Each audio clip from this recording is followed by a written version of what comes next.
ക്ഷേമത്തിലും വികസനത്തിലും പണം കണ്ടെത്താൻ ന്യൂ ഇന്നിംഗ്സ് തുറന്ന് ധനമന്ത്രി കെ.എൻ. ബാലഗോപാൽ. പെൻഷൻകാരുടെ 600 കോടി രൂപയുടെ കുടിശ്ശിക ഈ വർഷം തന്നെ നൽകും. 2 ഗഡു ശമ്പള പരിഷ്കാര കുടിശ്ശികയും ഈ വർഷം നൽകും. ശമ്പളക്കാരുടെ 2 ഗഡു DA കുടിശ്ശിക PF-ലേക്ക് ഈ സാമ്പത്തിക വർഷം തന്നെ ലയിപ്പിക്കും. ഭൂനികുതിയിൽ 50% വർദ്ധിപ്പിച്ചും കോടതി വ്യവഹാര ചെലവ് കൂട്ടിയുമാണ് അധിക വിഭവ സമാഹരണം. സ്വകാര്യ ബസ്സുകൾക്കും ടൂറിസ്റ്റ് ബസ്സുകൾക്കും നികുതി ഇളവ് പ്രഖ്യാപിച്ച് ബസ് നിരക്ക് ഉടൻ വർദ്ധിപ്പിക്കില്ലെന്ന സൂചനയും ധനമന്ത്രി ബജറ്റിൽ നൽകി. ക്ഷേമ പെൻഷൻ 3 ഗഡു കുടിശ്ശിക നൽകുമെന്നും ധനമന്ത്രി പറഞ്ഞു. വിരമിച്ച ജീവനക്കാരുടെ അനുഭവ സമ്പത്ത് വികസന പദ്ധതികളിൽ ഉൾക്കൊള്ളിക്കാൻ ന്യൂ ഇന്നിംഗ്സ് പദ്ധതി തുടങ്ങും.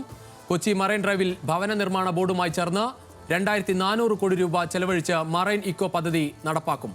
കിഫ്ബി വഴി വിഴിഞ്ഞം, പുനലൂർ, കൊല്ലം വികസന ത്രികോണ പദ്ധതിയാണ് ബജറ്റിലെ വൻകിട പ്രഖ്യാപനം. കൊച്ചി കോയമ്പത്തൂർ ഇടനാഴിക്ക് 200 കോടിയും നീക്കിവെച്ചു. തിരുവനന്തപുരത്തും കോഴിക്കോടും മെട്രോ നടപ്പാക്കും. നവകേരള പദ്ധതികൾക്കായി 500 കോടി രൂപയും ഈ വർഷം ചെലവഴിക്കും. വിവരങ്ങളുമായി അർജുൻ രാജ് ചേരുകയാണ്.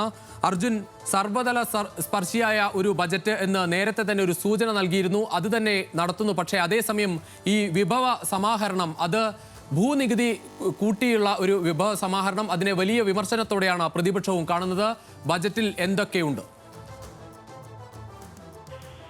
രജീഷ സൂചിപ്പിച്ചതുപോലെ തന്നെ സർവ്വ മേഖലകളെയും സ്പർശിച്ചുകൊണ്ടുള്ള ഒരു ബജറ്റ് 2.5 മണിക്കൂർ നീണ്ട പ്രസംഗത്തിലൂടെ ധനമന്ത്രി പ്രഖ്യാപിച്ചിരിക്കുകയാണ്. എല്ലാ മേഖലയും ഏറെക്കുറെ തൊട്ടുപോയെന്ന് ഒറ്റ നോട്ടത്തിൽ തോന്നാവുന്ന തരത്തിലുള്ള ബജറ്റ് എന്ന് എന്തായാലും വിശേഷിപ്പിക്കേണ്ടി വരും. അതേസമയത്ത് തന്നെ രജീഷ് പറഞ്ഞതുപോലെ തന്നെ ഭൂനികുതി വർദ്ധിപ്പിച്ചും കോടതി ഫീസ് കൂട്ടിയും ഉൾപ്പെടെയുള്ള ജനങ്ങളെ ബാധിക്കുന്ന പ്രഖ്യാപനങ്ങൾ കൂടി ചേർന്നതാണ് ഈ ബജറ്റ്. വിഭവ സമാഹരണത്തിന് സംസ്ഥാനത്തിന് പണം കണ്ടെത്തുന്നതിന് ഈ രീതിയിലുള്ള നികുതി വർധന ഉൾപ്പെടെയുള്ള കാര്യങ്ങളിലേക്കാണ് സർക്കാർ കടന്നിട്ടുള്ളത്. എന്തായാലും സംസ്ഥാനം സാമ്പത്തികമായി മുന്നോട്ട് പോകുകയാണ്, സാമ്പത്തിക വളർച്ച കൈവരിക്കുകയാണെന്ന് ചൂണ്ടിക്കാണിച്ചുകൊണ്ടാണ് ഈ ബജറ്റ് തുടങ്ങിയത്. മുൻ വർഷങ്ങളെ അപേക്ഷിച്ച് ഉൽപാദനത്തിലും വരുമാനത്തിലും റവന്യൂ വരുമാനത്തിലും ഒക്കെ സംസ്ഥാനം ഏറെ മുന്നോട്ട് പോയിട്ടുണ്ട്. അതുകൊണ്ട് തന്നെ ഇനി തുടങ്ങുന്നത് ഒരു പുതിയ ഇന്നിംഗ്സ് ആണെന്നാണ് കെ.എൻ. ബാലഗോപാൽ പറഞ്ഞത്. പരമാവധി പദ്ധതികൾ പ്രഖ്യാപിച്ചിട്ടുണ്ട്. വിഴിഞ്ഞവുമായി ബന്ധപ്പെടുത്തി വലിയ വികസന പദ്ധതികളാണ് ഈ സർക്കാർ ആസൂത്രണം ചെയ്തത്. അത് തിരുവനന്തപുരം, കൊല്ലം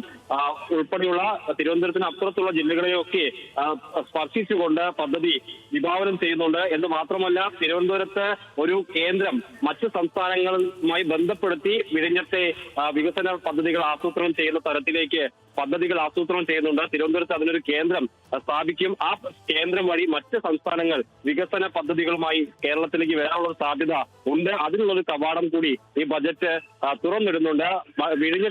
വയനാടിനായിട്ടുള്ള 750 കോടിയുടെ സഹായം ഈ ബജറ്റിൽ പ്രഖ്യാപിച്ചിട്ടുണ്ട്. അത് പ്രത്യേക സാമ്പത്തിക സഹായമാണ്.